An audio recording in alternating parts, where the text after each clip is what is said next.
Coming up on Geek News, Master Chief shoots down Hollywood's box office. A look at how you can pimp out your iPhone, and the launch of a real X-Wing. Well, sort of. Hi, everybody, and welcome to the first official newscast for GeekNews.com. It's the new media news magazine program that covers tech, fanboy, gaming, and online culture. Pretty much everything a 35-year-old still living with their parents covets. It's news that matters. Oh, there's some people anyway.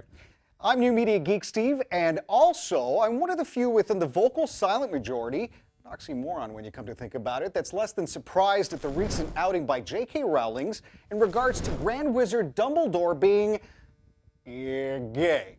It's caused quite the ruckus online, to say the least. And it's what happens when you find out that a fictionalized character who happens to be the headmaster in the highly popular Harry Potter series is, well, real headmaster. So with that in mind, we've got an outing of our own. And horror fans, it's a shocker. Yep, it's Jason Voorhees, the famous hockey mask slasher from the Friday the 13th flicks. He actually plays for the other team we found. Here's the video courtesy of InvisibleEngine.com showing the psychopath in bed with Michael Myers of Halloween fame, of all people. And that's after a night of playing Hide the Purple Machete. That's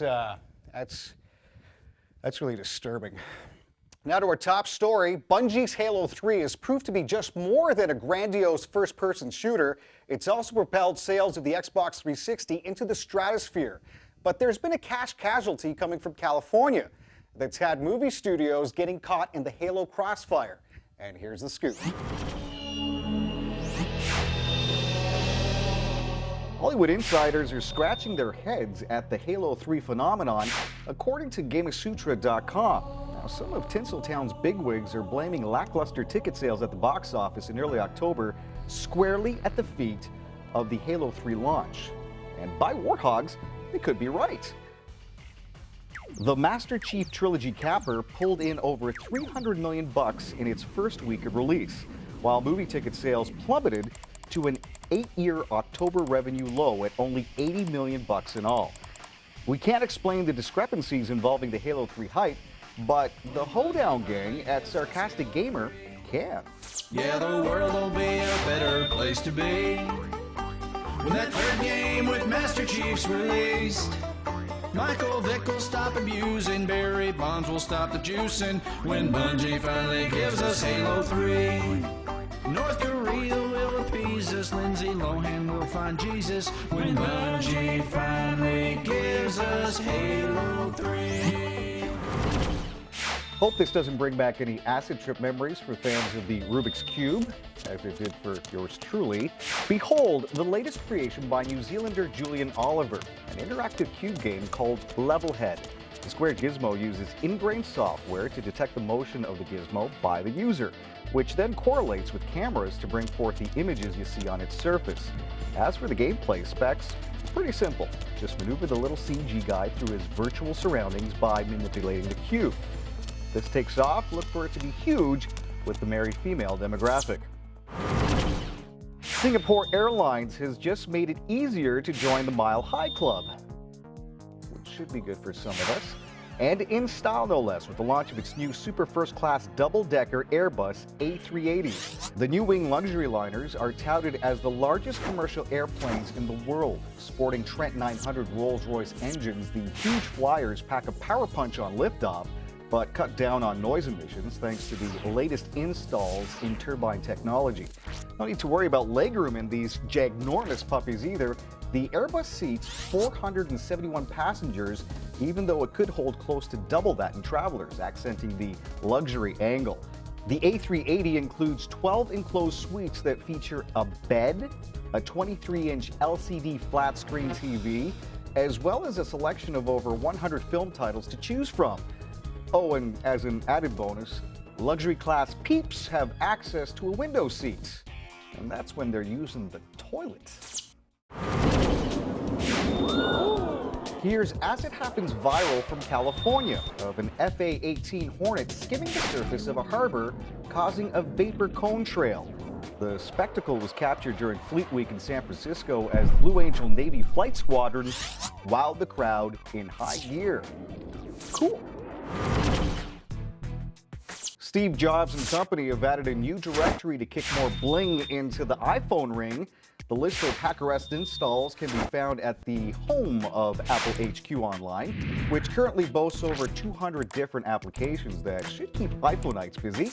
The utilities range from a Facebook add-on to various game faves like Bejeweled and Sudoku. But try as we might, we still couldn't find the ever-elusive X-ray install, as witnessed here. X-ray your hand or whatever else you want to X-ray.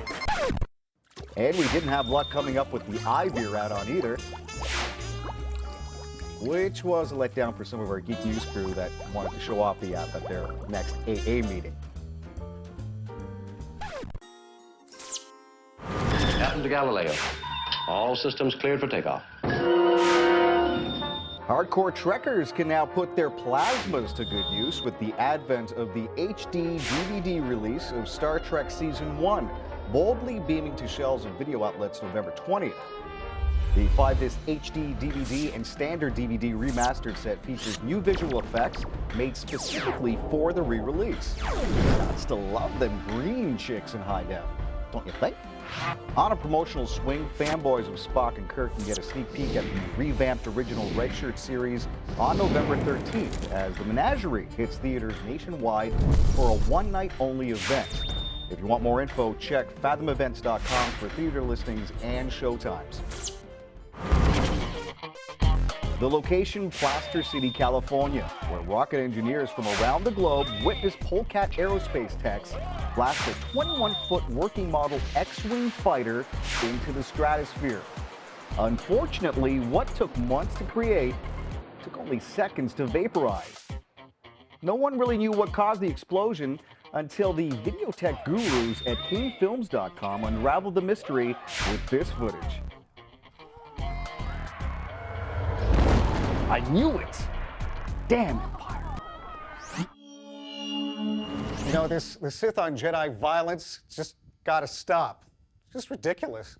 At any rate, that about wraps it up on our end. Here's what's coming up in our next episode. Geek News gives you the scoop on the Microsoft $250 million poke to Facebook. We've got a one-on-one with $60 billion man Bill Gates talking about musical social networking. And music is about discovery. And just in time for Christmas, a look at geekware that makes a great cell phone stocking stuffer. And it's for the ladies. Moms, they don't count. And we have all that and more on the next Geek News, so keep it right here, okay? Remember to comment, embed, tell your friends, and above all, support indie productions on the web. We never go on strike. I'm Steve, it's been a blast. We'll leave you now with some more Halo-inspired tunage, this time with a boy band feel via superdeluxe.com. It's Team Tiger Awesome with Halo Nights. Catch you later.